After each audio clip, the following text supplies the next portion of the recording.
So the dipsticks down here, you know, very regular way to check oil. There's no oil filter on this, so the oil gets, you know, fairly black fairly quick. So, but and then you'll see on this dipstick, the add oil mark is actually 2 quarts of oil.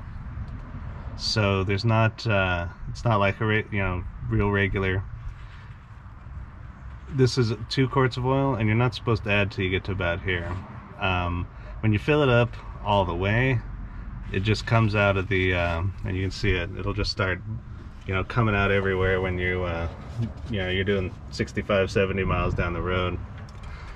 You know, 60, 75 miles an hour. So I keep it about a quart low all the time. According to the ad mark. That's just, you know, it keeps it from flying everywhere, but it says that in the manual I have too. In the factory manual I have, it says, you know, you don't add till you get there because it'll fly out of there. So